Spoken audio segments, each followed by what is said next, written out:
Hello friends, welcome to मनाव prime. ये है रिवेंज सीरीज का एक और एपिसोड। Now let's begin.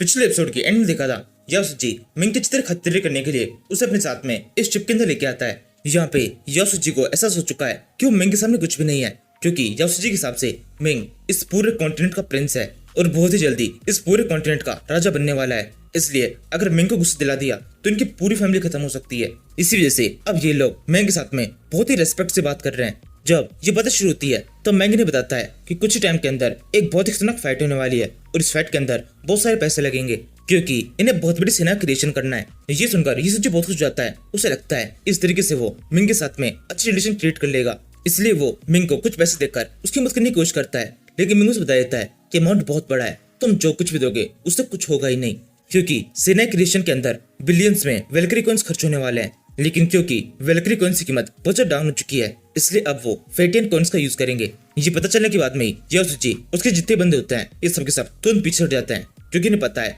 ये अपना सब कुछ बेचकर भी मिंग की कुछ मदद नहीं कर सकते। क्योंकि मिंग ने यहाँ पर शर्त रखी है कि इन्हें अगर मिंग की तरफ शामिल होना है तो इन्हें कम से कम 100 बिलियन फेटियन कॉइन मिंग को देने होंगे।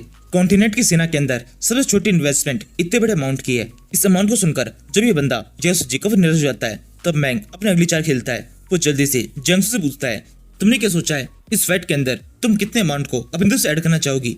जियांगसू कहती है 300 बिलियन मेरे पास में है, ये सारे फेटियन कॉइन मैं इस फाइट के अंदर लगा देने वाली हूँ। मिंग कहता है एक टाइम पर मेरे पास में भी काफी सारे फेटियन कॉइन थे, लेकिन मेरे छोटे भाई ने फिजूल खर्ची में सारे उड़ा दिए, तो अब मेरे पास में भी केवल 200 बिलियन ही बचे हैं। मुझे इन्हें ही इस फाइट के अंदर लगाना होगा, लेकिन ये सब भी काफी कम है। लगता है हमें किसी के पास में जाकर इस पैसे को उधार लेना पड़ेगा। यहाँ से हम सीधे गोल्ड लैंड के अंदर चलते हैं, वहाँ पर जरूर से हमें काफी कुछ मिल सकता है। वो लोग काफी स्मार्ट है, उन्हें पता है इस तरह की इन्वेस्टमेंट के अंदर उनका कितना बड़ा प्रॉफिट हो सकता है। वो जरूर से हमारी आर्मी के अंदर बहुत बड़ा इन्वेस्ट करेंगे। इस तरीके से प्रॉफिट की बात सुनकर यासुजी वापस से बहुत खुश हो जाता है और कहने लगता है मैं कुछ ना कुछ करके खुद भी इस फाइट के अंदर कोई ना कोई अमाउंट इन्वेस्ट करना चाहता हूँ। हमारी फैमिली भी इस फाइट के अंदर पार्टिसिपेट करेगी।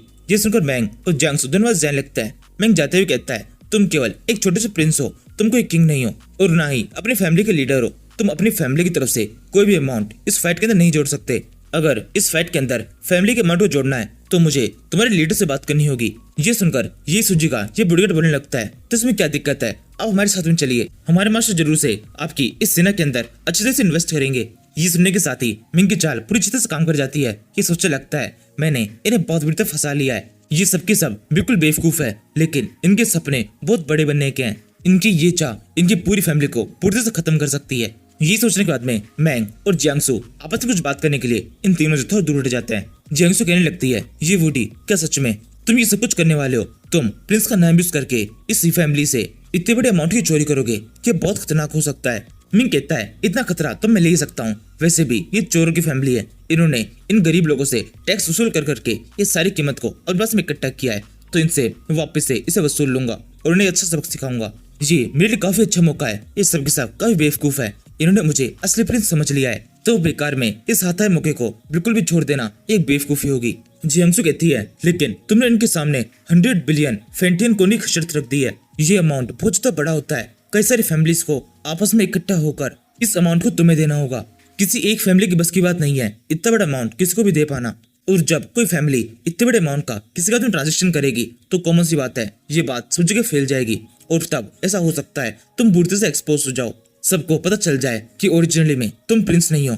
और मुझे लगता है ये फैमिली भी तुम्हें पैसे देने से पहले अच्छी तरह चेकअप करेगी, इसी वजह से तुम्हारे राज खुलने के चांसेस काफी ज्यादा है। मिंग कहता है मैंने जो यहाँ पर 100 बिलियन फेटियन कॉइन का अमाउंट बोला है ये तो मैंने मन से ही बोल दिया था। यहाँ पर जब उनसे बात करने के लिए जाएंगे तो थोड़ा नेगोशिएशन होगा, तब जब वो मैक्सिमम जितने कम अमाउंट में मान जाएंगे उतने को ही मैं एक्सेप्ट कर लूंगा। मतलब मैं वहाँ पे ट्राई करूंगा जितना ज्यादा हो सके उतना उनसे वसूल कर सकूं, लेकिन फिर भी अगर मुझे लगा अमाउंट कम करने की जरूरत है तो मैं कम करने वाला हूँ। मुझे यकीन है 100 बिलियन फेटियन कॉइन के सामने वो जितना भी अमाउंट रखेंगे इतना भी काफी होगा उनकी फैमिली की नींव को पूरी से हिला देने के लिए।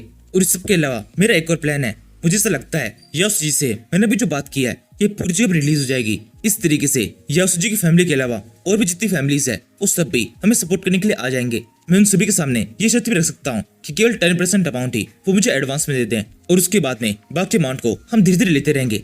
लेकिन असल में हम 10% अमाउंट को लेकर ही यहाँ से भाग जाएंगे। मुझे लगता है 100 बिलियन फेटियन कॉइन्स का 10% भी बहुत बड़ा अमाउंट होगा। मिंग की इस फुल प्रूफ फैमिली को सुनकर जियांगसू काफी चुक जाती है। वो कहने लगती है, क्या बात है, तुमने तो बहुत सारे बैकअप प्लान्स बना के रखे हैं। अगर तुम इस तरह सोचोगे तो इन फैमिली के पास में कोई ऑप्शन होगा ही नहीं तुम्हें पैसे देने के अलावा। अगर तुम इस फैमिली से डायरेक्टली 10 बिलियन फेटियन कॉइन मांगते तो इन्हें जरूर से ये अमाउंट ज्यादा लगता, लेकिन जब तुमने पहले 100 बिलियन फेटियन कॉइन कह दिया और अब उसके बाद में उस अमाउंट को कम किया तो ये अमाउंट कम लगेगा और ये जरूर से तुम्हारी बात मान जाएंगे। तुम्हारा प्लान काफी शानदार है, लेकिन फिर भी यहाँ पर एक पॉइंट है जो कि मुझे थोड़ा गड़बड़ लग रहा है। ये फैमिलीज तो तुम्हारी बातों में मान जाएगी, लेकिन हंटू डायनेस्टी बिल्कुल भी तुम्हारी बातों में आने वाली नहीं है। जब तुम ये पैसे लेके भाग जाओगे तब ये फैमिली जरूर से हंटू डायनेस्टी के पास में तुम्हारी शिकायत करने के लिए जाएंगी और फिर ये फाइट खत्म होने के बाद में हंटू डायनेस्टी सब जगह फैल जाएगी पता लगाने के लिए ये सब कुछ किया किसने है, और तब उनके लिए ये पता लगाना बिल्कुल भी ज्यादा मुश्किल नहीं होगा कि सब के पीछे तुम्हारा हाथ है। और इसके अलावा डायनेस्टी एम्परर ने अभी तक खुद से इन फैमिली से कोई भी अमाउंट नहीं मांगा है, यानी कि वो इस बात को सीक्रेट रखना चाहते थे। तुम्हारी वजह से ये बात रिवील हो रही है, इस वजह से वो तुम पर और भी ज्यादा गुस्सा होंगे। मिंग कहता है या फिर इसका उल्टा भी हो सकता है, जब उनको ये बात पता चले कि बात बाहर फैल चुकी है तो बहुत ज्यादा चिढ़ जाए। हो सकता है वो उन फैमिलीज के ऊपर गुस्सा करने लगे। होने को तो यहाँ पे कुछ भी हो सकता है, लेकिन अब हम कदम आगे बढ़ा चुके हैं और इस पीछे नहीं हटेंगे। जियांगसू कहती है, वैसे एक और बात है, तुम्हें इस सीक्रेट बारे में कैसे पता चला? तुम्हें किसने बताया कि हंटू डायनेस्टी किसी पर अटैक करने वाली है? मिंग कहता है, बस मुझे पता है। जितने मिंग सोचने लगता है हंटू डायनेस्टी कोई छोटी मोटी चीज नहीं है, ये कोई भी एक्टिविटी करती है तो उसके बारे में चारों बाकी डायनेस्टीज के अंदर आसानी से पता चल जाता है, क्योंकि सभी डायनेस्टीज के अंदर काफी शानदार इंटेलिजेंस नेटवर्क है और इस नेटवर्क का मैं भी एक पार्ट हूँ, इसी वजह से मुझे भी सब कुछ पता चल जाता है। जियांगसू कहती है, ठीक है तुम्हारी ये बात भी सही है, तो अब हम सही गलत पे आ जाते हैं। तुम आखिरकार एक चीटिंग तो करने ही वाले हो, तुम कितनी बड़ी फैमिलीज को धोखा दे रहे हो, क्या तुम्हें नहीं लगता ये गलत है? मिंग कहता है, मैं इन सभी चीजों को थोड़ा अलग तरीके से देख रहा हूँ। अगर तुम इसे ऐसे सोचोगी कि हम किसी से कुछ चुरा रहे हैं तो ये गलत लगेगा, लेकिन अगर तुम इसे बीटते सोचो कि हम अमीरों से कुछ लेकर उसे गरीबों में बांट रहे हैं तो ये चीज सही लग रही है। जियांगसू कहती है, अच्छा तो ऐसी बात है, तुम इनसे ये सारे पैसे लेने के बाद में इन्हें गरीबों में बांटने वाले हो, तुम्हें गरीब कहाँ मिलेंगे? ये तुम कैसे डिसाइड करोगे कि ये पैसे किसके पास में जाने चाहिए, किसको इसकी जरूरत है? मिंग कहता है, वो तो मैं पहले सोच रखा हूँ, नॉर्थ में काफी सारे ह्यूमन ट्राइब्स है, ये सब कुछ ज्यादा ताकतवर नहीं है, ना ही उनके पास में ज्यादा पैसा है, उन लोगों को मदद की बहुत जरूरत है। इन सारे पैसों को इनसे लेने के बाद में मैं इन सभी को उनकी मदद के लिए लगा दूंगा, मुझे यकीन है इनकी मदद से उनकी काफी मदद हो जाएगी। जियांगसू कहती है, यानी कि तुम इन सारे पैसों को लेकर नॉर्थ में जाने वाले हो? मैंने सुना है कुछ टाइम पहले तक वहाँ पर वेयरवुल्फ क्लैन था, लेकिन अब उसे पूरी तरह से खत्म कर दिया गया है। क्विंगलिंग डायनेस्टी ने वहाँ पर अटैक करके उन सभी को मार दिया था, लेकिन फिर भी ये जगह काफी खतरनाक है। मिंग कहता है, तुमने मुझसे पूछा था इसलिए बस मैंने तुम्हें बता दिया, अभी तक पक्का नहीं है मैं वहाँ पर जाऊंगा या फिर नहीं। वैसे भी तुमने कहा था कि वहाँ पर जो वेयरवुल्फ क्लैन है उसे खत्म कर दिया गया है, तो फिर अब वहाँ पे खतरा क्या है? जियांगसू कहती है, वहाँ पर कुछ अफवाहें हैं कि उस जगह पर एंशिएंट डीमन गॉड है जो कि सो रहा है, अगर तुम वहाँ पर गए और तुमने कोई गलत हरकत कर दी तो वो जाग सकता है। मिंग कहता है, क्या सच में वहाँ पर कोई डीमन गॉड है? अगर वो डीमन गॉड वहाँ पे सो रहा है तो हो सकता है कोई आलसी टाइप का हो या फिर ज्यादा ताकतवर ना हो, मैं उसे संभाल लूंगा। जियांगसू कहती है, नहीं ऐसा नहीं है, कहानियों के हिसाब से उसका जन्म हमारे कई एंसेस्टर से पहले हो गया था, उसके अंदर बहुत पावर है। यहाँ पर अच्छी बात यह है वो हजारों सालों में केवल एक बार ही जागता है, और बुरी बात यह है जब भी वो जागता है उसे बहुत तेज भूख लगती है। उस टाइम पर उसकी भूख इतनी खतरनाक होती है वो अपने सामने आने वाली हर एक चीज को खा जाता है।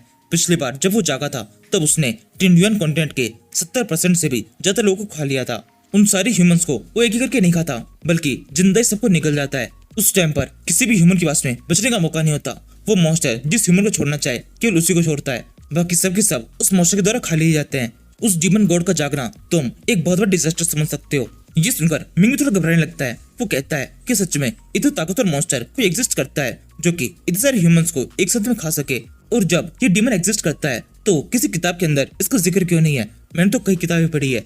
जियांगसू कहती है, इसका जवाब तो मेरे पास में भी नहीं है, मुझे इस बारे में मेरे फादर ने बताया था, उन्होंने मुझे ये बताया था जिन 70% लोगों को उसने खाया था एक तरह से उन सभी ने अपनी लाइफ सेक्रीफाइस की थी, उन सभी को पता था वो मरने वाले हैं, लेकिन फिर भी उन्होंने ये चीज एक्सेप्ट की और एक शानदार फर्नीचर बनाया जिसकी वजह से उस मॉन्स्टर का पेट जल्दी भर पाया, वरना तो उस मॉन्स्टर की भूख इतनी ज्यादा थी कि इस पूरी जगह से जितने भी ह्यूमंस थे उन सभी को खा सकता था। ये सुनकर अब मेरे को गुस्सा आने लगता है। वो कहता है, कितना घटिया डीमन गॉड है ये, केवल अपनी कुछ इच्छाओं को पूरी करने के लिए उसने इतने सारे लोगों को मार दिया। इस डीमन गॉड का अपनी भूख के ऊपर बिल्कुल भी कंट्रोल नहीं है, इसका कुछ करना पड़ेगा। जियांगसू कहती है, मेरे फादर ने यह भी कहा था जब पिछली बार वो जागा था तब उस टाइम पर वो लॉन्गविटी के 8th रिलेम पर था, और अब तो इस बात को लगभग 10,000 साल बीत चुके हैं। टाइम हो चुका है उसे दोबारा से जागने का, और मैं अनुमान है अब की बार जब वो जागेगा तो कम से कम लॉन्गविटी के 9th रिलेम पर तो होगा ही। मिंग कहता है कि सच में 10,000 साल बस कंप्लीट होने वाले हैं। मिंग के इतना कहने के साथ ही इस सीरीज का ये एपिसोड खत्म होता है। नाउ जो कोई भी इस वीडियो देख रहा है जरूर से इस वीडियो के ऊपर लाइक और चैनल सब्सक्राइब कर लेना और इस वीडियो के ऊपर एक शानदार कमेंट भी कर देना। Now thank you for watching.